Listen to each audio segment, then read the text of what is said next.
அஸ்ஸலாமு அலைக்கும். இன்றைய சூரா மனனம் 103 சூரத்துல் அஸ்ர்.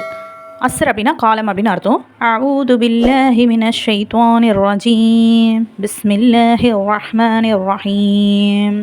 வல் அஸ்ர் இன்னல் இன்சான, இந்த இடத்துல இங்குன்னு கொடுக்குறேன். இன்சான லஃபீ ஹுஸ்ர் இல்லல்லதீன ஆமனூ வஅமிலுஸ் ஸாலிஹாத்தி வதவாஸவ் பில் ஹக்கி வதவாஸவ் பிஸ் ஸப்ர். அல்ஹம்துலில்லாஹ். நம்ம சூரத்து தக்காசூர் வரைக்கும் இன்றைக்கி நம்ம அஸ்ர் போட்டிருக்கோம். சூரத்து தக்காசூர் வரைக்கும் நம்ம வீடியோ போட்டிருக்கோம். ஸோ மனப்பாடம் பண்ணாதவங்க கண்டிப்பாக இந்த சேனலை பார்த்து சூரா மனனத்தை பார்த்து கண்டிப்பாக மனப்பாடம் பண்ணுங்கள். எத்தனை சூரா மனப்பாடம் பண்ணியிருக்கீங்க அப்படின்றத மறக்காமல் கமெண்ட் செக்ஷனில் கமெண்ட் பண்ணுங்கள் இன்ஷா அல்லாஹ். ஸோ சூரா மனனம் அப்படின்றது கண்டிப்பாக, ஏன்னா குர்ஆனுடைய வார்த்தைகளை வந்து நம்ம எந்த அளவுக்கு நம்ம ஓதுறோமோ அந்த அளவுக்கு நம்மளுடைய நன்மைகளும் அதிகரிக்கப்படுது. மறுமையில் அல்லாஹ் என்ன பண்ணுறான், ஒவ்வொரு அடியானும் கூப்பிட்டு நீங்கள் இது வரைக்கும் மனப்பாடம் பண்ண வச்சிருக்கீங்களோ ஸோ நீங்கள் ஓதுவீராக அப்படின்னு சொல்லி அல்லாஹ் சொல்கிறான். அதன் அடிப்படையில் நம்ம என்ன பண்ணணும், அதிகமான சூறாக்களை மனனம் செய்யக்கூடிய மக்களாக இருந்து மறுமையிலும் இம்மையிலும் வெற்றி பெறுவோமாக. ஆமீன். அஸ்ஸலாமு அலைக்கும்.